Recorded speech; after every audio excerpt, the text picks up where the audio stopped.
السلام علیکم۔ Classic entertainment channel پہ آپ سب کو دل سے خوش آمدید۔ امید ہے آپ سب ٹھیک ٹھاک ہوں گے، خیر خیریت سے ہوں گے اور آپ کا دن بھی اچھا گزر رہا ہوگا۔ کلاسک انٹرٹینمنٹ چینل پہ میں آپ کے لیے لے کر آئی ہوں ناول میرے زخم پہ سے گلاب کر کی ایپیسوڈ۔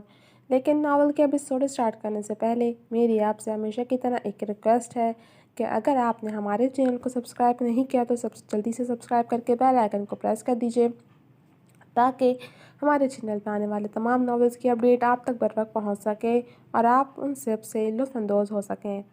تو چلیے میں شروع کرتی ہوں ناول میرے زخم پھر سے گلاب کر ایپیسوڈ 66۔ ملازمین کی آنکھوں میں اپنے لیے ہمدردی، تمسخر اور حقارت دیکھ کر اسے بے ساختہ منام یاد آتی۔ اس نے منام کو 4 لوگوں میں بدنام کیا تھا، لیکن وہ خود پہلے لاکھوں لوگوں کے سامنے بدنام ہوئی تھی اور اب کئی نوکروں کے سامنے ذلیل ہو رہی تھی۔ منام اپنے گھر میں خوش تھی کیونکہ وہ مظلوم تھی۔ اس نے کسی کے ساتھ برا نہیں کیا تھا، لیکن جذبہ ظالم تھی جسے اب اس کے کیے کی سزا مل رہی تھی۔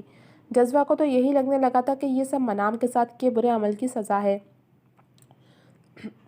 جو آج اسے مل رہی ہے، مگر اب کچھ نہیں ہو سکتا تھا۔ پچھتانے کا وقت گزر چکا تھا اور اب تو بس سزا بھگتنی تھی۔ ہر بار کہتی ہو کہ ٹھیک بناؤ گی اور ہر بار جلا ہوا کھانا بنا کر میرے سامنے رکھ دیتی ہو۔ فیشن کرنے اور لڑکوں کے پیچھے بھاگنے کے علاوہ کچھ نہیں آتا تمہیں کیا؟ جزیل اپنی جگہ سے کھڑا ہوتا درست لہجے میں بولا تو وہ سہم کر مزید دور ہٹی۔ یہ طعنہ وہ دن میں 10 مرتبہ تو اسے ضرور دیا کرتا تھا۔ ملازمائیں کونوں سے جھانکتی تو رحم سے اسے دیکھ رہی تھیں، مگر اس کی مدد نہیں کر سکتی تھیں کہ پھر جزیل انہیں نہ چھوڑتا۔ میں سب سیکھ جاؤں گی، پلیز۔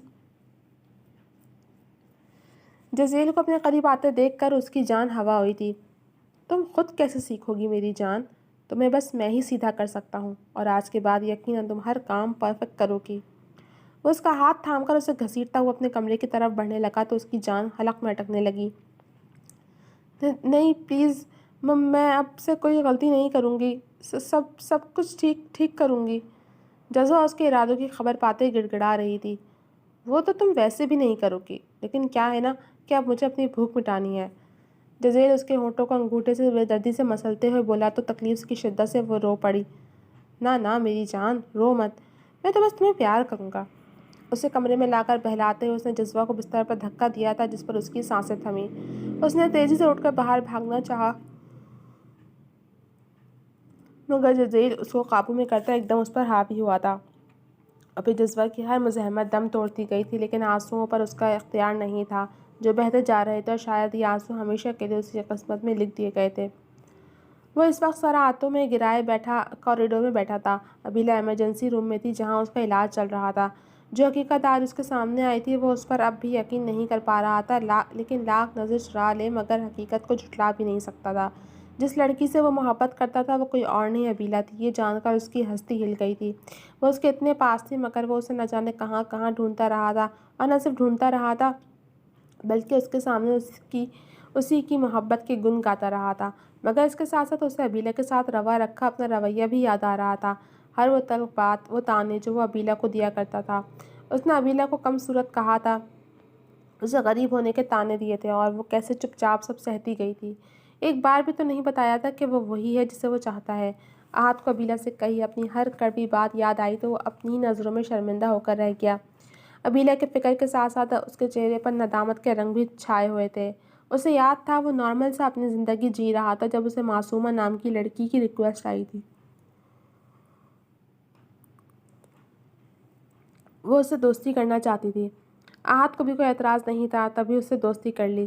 اس سے دوستی کرنے کے بعد اسے احساس ہوا کہ وہ بے حد معصوم تھی۔ اس کی باتوں سے ہی وہ اس کی نیچر بھانپ گیا تھا جس نے اس سے کبھی فضول بات نہیں کی تھی۔ وہ آہستہ آہستہ اس کا عادی ہوتا گیا اور پھر اسے اس سے محبت ہو گئی جس کا اس نے اظہار بھی کر دیا، اور بدلے میں وہ بھی اس سے محبت کا اظہار کر کے احد کو سرشار کر گئی تھی۔ وہ بے حد خوش رہنے لگا تھا۔ پیار سے وہ اسے معصوم کہتا تھا کیونکہ وہ واقعی بے حد معصوم تھی۔ سب اچھا چل رہا تھا مگر جس دن وہ اس سے ملنے والی تھی اس دن کے بعد سے سب خراب ہو گیا، جس کی وجہ پہلے اسے سمجھ میں نہیں آئی تھی مگر اب آ رہی تھی۔ اسے یاد تھا وہ دن بلکہ شام جب وہ اس سے ملنے والی تھی اس نے کہا تھا کہ وہ اب اس کے روبرو آنا چاہتی ہے، اس کی آنکھوں میں اپنے لیے محبت دیکھنا چاہتی ہے۔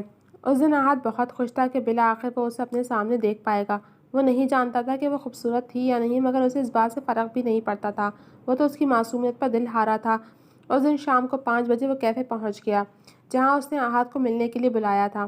اسے آج بھی وہ دن یاد تھا جب وہ اس کی پسند کی سیاہ رنگ کی پینٹ شرٹ پہن کر نکسک سے تیار ہو کر اسے کیفے میں پہنچا تھا۔ اس نے احد کو دیکھ رکھا تھا کیونکہ احد نے اپنی ٹائم لائن پر اپنی بہت ساری تصویریں شیئر کر رکھی تھیں، تبھی اسے فکر نہیں تھی کہ وہ اسے پہچانے گی یا نہیں۔ وہ مقررہ وقت پر کیفے میں پہنچ کر کسی خالی ٹیبل کو ڈھونڈنے لگا جو کونے میں ہوتا، جہاں وہ بیٹھ کر آرام سے سکون سے اپنی معصوم کو دیکھ پاتا، اس سے نئے سرے سے اپنی محبت کا اظہار کر پاتا، اور ایک کونے میں خالی ٹیبل اسے جلد ہی مل گئی۔ وہ تیزی سے جا کر وہاں بیٹھا اور اپنے لیے کافی آرڈر کر کے اس نے ابیلہ کا انتظار کرنا شروع کر دیا۔ 10 منٹ، آدھا گھنٹہ، پونا گھنٹہ، 1 گھنٹہ، 1.5 گھنٹہ اور پھر 2 گھنٹے گزر گئے، مگر اسے نہیں آنا تھا۔ وہ نہیں آئی۔ شام کے 7 بج گئے تھے اور اب تو وہ مایوس ہونا شروع ہو گیا تھا۔ اس نے اس کے میسنجر پر کئی میسیجز کیے مگر وہ آف لائن تھی۔ آدھا گھنٹہ مزید گزر گیا۔ ان 2.5 گھنٹوں میں وہ 5 کپ کافی کے پی چکا تھا اور اب اس کا غصے سے برا حال ہو رہا تھا۔ اسے لگ رہا تھا کہ اس نے احد کے ساتھ پرینک کیا ہے، آنے کا جھوٹ بولا ہے۔ اگر وہ سچی ہوتی تو آتی بھی۔ 2.5 گھنٹے انتظار کرنے کے بعد اس کا پارا ہائی ہو گیا تھا اور وہ اسی غصے میں بل ٹیبل پر رکھتا تیزی سے باہر کی جانب بڑھا۔ ابھی وہ کیفے سے باہر نکلا ہی تھا جب ہڑبڑی میں ایک لڑکی بری طرح اسے ٹکرائی تھی۔ احد سے ٹکراتی وہ پیچھے کو گر جاتی مگر غصے میں بھڑک کر احد نے اسے بازوؤں سے تھامے نہ صرف سہارا دیا بلکہ ایک جھٹکے سے اسے دور جھٹکا کہ وہ گرتی گرتی بچی۔ سوری، وہ میری امی۔ احد کو سامنے دیکھ کر وہ کچھ بولنے لگی تھی جب احد کے درست لہجے نے اس کی بات کاٹی۔ اندھی ہو، دیکھ کر نہیں چل سکتی؟ احد کے انداز کو دیکھ کر اپنی بات کہتی کہتی رک کر بے یقینی سے احد کو دیکھتی۔ وہ ابیلہ تھی۔ سوری، وہ میں حساس سے ابیلہ اس کے اکھڑ رویے پر بہت جلدی گھبرائی تھی۔ اچھے سے سمجھتا ہوں میں تم جیسی لڑکیوں کو، کہیں کوئی امیر لڑکا دیکھا نہیں اور اس کے سامنے ادائیں دکھانے لگی تاکہ اسے رجھا سکو۔ احد نے اسے سر سے لے کر پیر تک دیکھتے کہا۔ تو سیاہ رنگ کی شلوار قمیص میں ملبوس تھی، سر پر حجاب کر رکھا تھا جبکہ کندھوں پر سیاہ چادر اوڑھی ہوئی تھی۔ دبلا پتلا سراپا، کالی موٹی آنکھوں پر نظر کا چشمہ، ایک کندھے پر پرس ڈالے وہ اسے غریب اور عام سی لڑکی لگی تھی جو اس کو دیکھ کر جان بوجھ کر اس سے ٹکرائی تھی۔ میں ایسی نہیں ہوں۔ اس کی بات سن کر ابیلہ کا زرد سا چہرہ مزید زرد پڑا تھا جبکہ لہجہ کپکپا سا گیا تھا۔ او پلیز، بچہ نہیں ہوں میں۔ ویسے آئندہ کسی امیر زادے سے یوں ٹکرانے کی کوشش مت کرنا، پتہ ہے کیوں؟ وہ اکتاہٹ اور غصے بھرے انداز میں بولتا ہلکا سا اس کی طرف جھکا مگر وہ بھیگی آنکھیں لیے اسے دیکھتی رہی۔ کیونکہ کوئی بھی تم جیسی لڑکی پر دوسری نظر ڈالنا پسند نہیں کرے گا۔ احد کا لہجہ اب کی بار تمسخر بھرا تھا۔ مجھ جیسی؟ کیسی؟ ابیلہ کے آنسو اس کے گالوں پہ بہہ نکلے تھے مگر اس نے دقت سے یہ سوال پوچھ ہی لیا۔ بس صورت اور غریب۔ احد نے بے دردی سے اس کے دل کے ٹکڑے کرتے اپنی محبت کو اپنے ہاتھوں سے مار دیا تھا۔ ابیلہ نے احساس کمتری کے احساس سے اور اپنی محبت منہ سے اپنے لیے یہ سب سن کر اپنی آنکھیں میچ لیں تو آنسو پھر سے اس کی گالوں کو بھگونے لگے۔ آپ کو حسین چیزیں پسند ہیں؟ ابیلہ نے بھیگے لہجے میں نہ جانے کیا سوچ کر پوچھا تھا۔ حسین لوگوں کو حسین چیزیں ہی پسند ہوتی ہیں، مگر تم جیسے غریب کیا جانے؟ احد سے جھٹک کر کہتا باہر نکل گیا تھا، یہ دیکھے بنا کہ ابیلہ کی آنکھ سے بہتے ہر آنسو میں اس کی محبت بہتی جا رہی تھی۔ سب کچھ یاد آتے ہی اس کا دم گھٹنے لگا تھا۔ جہاں اس کے ذہن میں بار بار اپنے کہے الفاظ بدصورت اور غریب گونجنے لگے تھے وہیں ابیلہ کے جملے اس کے ذہن پر ہتھوڑے مارنے لگے تھے۔ میرا محبوب حسن پرست ہے، میرے محبوب کو حسین چیزیں پسند ہیں اور میں حسین نہیں تھی۔ اس نے مجھے اس لیے ٹھکرا دیا کیونکہ میں بدصورت تھی۔ میرا محبوب بہت ظالم ہے۔ احد کی آنکھوں سے اشک بہہ نکلے تھے۔ اس نے اذیت سے اپنے کانوں پر ہاتھ رکھ لیے مگر یہ آوازیں بند نہیں ہو رہی تھیں۔ یعنی وہ اس کے بارے میں کہتی تھی، اس کی آنکھیں اس کی محبت کا دم بھرتی تھیں مگر وہ کبھی سمجھ ہی نہیں پایا۔ پہلی ملاقات میں ہی نہیں بلکہ اس نے تو دوسری اور تیسری ملاقات میں بھی اسے یہی احساس دلایا تھا کہ وہ خوبصورت نہیں۔ نہ جانے اس کے دل پر کیا گزری ہوگی۔ احد سوچ رہا تھا اور اذیت میں گھلتا جا رہا تھا۔ احد! باپ کی آواز پر اس نے آنکھیں کھول کر خالی خالی نگاہوں سے ان کو دیکھا جو اس کی آنکھوں کو دیکھتے اس کے قریب بیٹھ گئے۔ تم نے کچھ کہا تھا ابیلہ سے؟ انہوں نے اس کی حالت دیکھ کر نرمی سے پوچھا تھا مگر وہ حیران تھے کہ کہاں وہ اسے بیوی کا درجہ دینے کو تیار نہیں تھا اور کہاں وہ اس کو موت کے منہ میں دیکھ کر دیوانہ سا ہو گیا تھا۔ ان کے سوال پر اس نے نفی میں سر ہلا دیا تھا جس پر وہ الجھے۔ پھر اس نے ایسا کیوں کیا؟ وہ تو آگے پڑھنا چاہتی تھی، بزنس وومن بننا چاہتی تھی، پھر اچانک یہ خودکشی کی کوشش کیوں؟ ولیمے کے لیے بھی جب میں نے پوچھا تو اس نے خوشی سے اجازت دی تھی۔ وہ الجھے کچھ فکر مندی سے کہہ رہے تھے۔ انہیں چند ہی دنوں میں وہ کم گو مگر حساس سی لڑکی بے حد عزیز ہو گئی تھی۔ ان کے ہر لفظ پر وہ شرمندگی کا تھا گہرائیوں میں ڈوبتا جا رہا تھا۔ کانوں میں ایک بار اپنا ہی کہا تلخ سا جملہ گونجا تھا، تھینک گاڈ تم ہکلی نہیں ہو، ویسے جتنی دبو تم ہو جاب تو کرو گی نہیں، تو پھر MBA کی ڈگری جہیز میں رکھنے کے لیے لے رہی ہو۔ احد نے بے بسی کے مارے سر جھکا لیا کہ وہ گزرا وقت واپس نہیں لا سکتا تھا۔ ایسے ہی نہ جانے کتنی تلخ باتیں اس نے ابیلہ سے کہی تھیں، اس کا دل توڑا تھا۔ کہتے وقت اسے احساس نہیں ہوا تھا مگر اب احساس ہو رہا تھا کہ ابیلہ نے کس اذیت سے وہ سب کڑوے جملے سہے ہوں گے جو احد اس سے کہتا رہا تھا۔ احد سنبھالو خود کو، وہ ٹھیک ہو جائے گی۔ رامین بیگم نے بھی اس کے قریب آ کر دوسری طرف بیٹھتے اسے تسلی دی تھی۔ حیران تو وہ بھی تھیں احد کے ایسے رویے پر مگر وہ بھی چپ تھیں۔ کیسے سنبھالوں مام؟ اس کی اس حالت کا ذمہ دار میں ہی ہوں، احد نے بھاری بھیگے سے لہجے میں کہا تو وہ دونوں چونکے۔ تم؟ مگر تم نے تو کہا کہ تم نے کچھ ہی نہیں کیا، ذاکر صاحب نے اچنبھے سے پوچھا۔ وہی ہے مام، وہ وہی ہے جس سے میں محبت کرتا ہوں، احد نے لڑکھڑاتے لہجے میں کہا۔ کیا؟ کس کی بات کر رہے ہو تم؟ رامین بیگم نے دل میں ہزاروں خدشے لیے پوچھا۔ ذاکر صاحب بھی بے یقینی سے اسے دیکھ رہے تھے۔ رامین بیگم نے انہیں احد کی فیس بک فرینڈ سے محبت والی ہر بات بتا رکھی تھی اور یہ بھی کہ تب بھی وہ ابیلہ کو اپنی بیوی تو سمجھتا ہے مگر صرف دکھاوے کی حد تک۔ ابیلہ ہی وہ لڑکی ہے جس سے میں محبت کرتا ہوں، ابیلہ ہی میری فیس بک فرینڈ ہے۔ احد نے اپنے بال مٹھیوں میں جکڑے تھے جبکہ وہ دونوں شوق کے عالم میں اس کے قریب سے اٹھ کھڑے ہوئے تھے۔ تو جب تم جانتے تھے کہ ابیلہ ہی وہ لڑکی ہے تو پھر اس کو اتنی تکلیف کیوں دی تم نے؟ کیوں اس کے ساتھ ایسا رویہ رکھا کہ وہ ہنسنا مسکرانا تک بھول گئی؟ ذاکر صاحب نے سختی سے استفسار کیا تو وہ اذیت بھرے انداز میں مسکرایا۔ نہیں جانتا تھا کہ وہ وہی ہے، جانتا تو یہ سلوک کرتا اس کے ساتھ، اس کے لیے اسی سے دور بھاگتا رہا، اسے تکلیف دیتا رہا۔ وہ مجھے معاف نہیں کرے گی، کبھی معاف نہیں کرے گی۔ احد کی یہ سوچ کر ہی جان نکل رہی تھی کہ ابیلہ اسے معاف نہیں کرے گی۔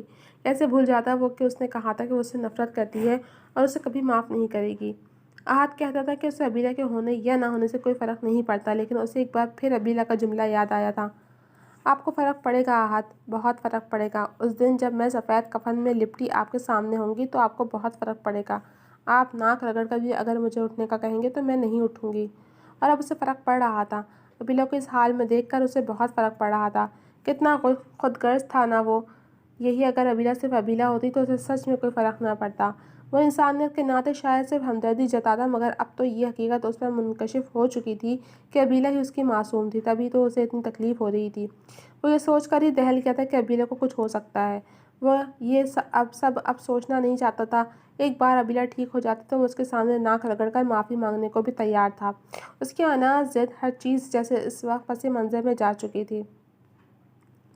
او میرے خدایا، یہ تم نے کیا کر دیا احد؟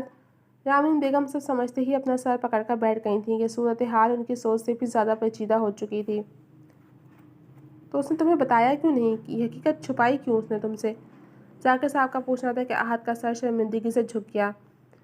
احد ابیلہ کو کم صورت کہتا رہا ہے، اسے غریب ہونے کا طعنے مارتا رہا ہے، یہی نہیں بلکہ ہر وقت ستاتا بھی تھا۔ اس کے سامنے یہ ثابت کرتا رہا ہے کہ جس سے یہ محبت کرتا ہے وہ بے حد حسین ہوگی۔ اس کو احساس کمتری کا شکار کرتا رہا ہے، پھر وہ کیسے بتا دیتی کہ وہ وہی لڑکی ہے جس سے وہ محبت کا دعوے دار ہے؟ جواب رامین بیگم کی طرف سے آیا تھا جن کا لہجہ بے حد تلخ تھا، جبکہ ان کی باتیں سن کر ذاکر صاحب نے بے یقینی سے احد کو دیکھا جیسے یقین نہ آیا ان کی بات پر۔ احد کا سر اٹھنے کے لائق نہیں رہا تھا۔ انسان اپنی دولت اور حسن کے غرور میں سامنے والے کو بے حد حقارت سے دیکھنے لگتا ہے، یہ سوچے سمجھے بغیر کہ جس حسن اور دولت پر وہ اترا رہا ہے وہ خدا کی دین ہے، اس میں اس کا اپنا کوئی کمال نہیں۔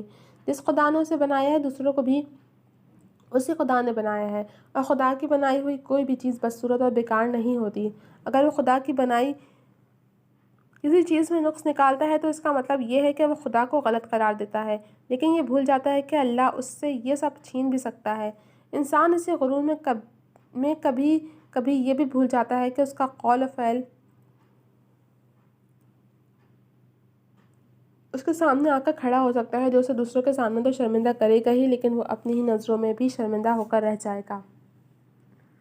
جی تو جناب، اب تک کے لیے صرف اتنا ہی۔ کیسے لگی آپ کو یہ ایپیسوڈ؟ کمنٹ سیکشن میں اپنی رائے کا اظہار ضرور کیجیے گا۔ جلد ملوں گی آپ سے اگلے ایپیسوڈ کے ساتھ، تب تک کے لیے اجازت دیجیے، اللہ حافظ۔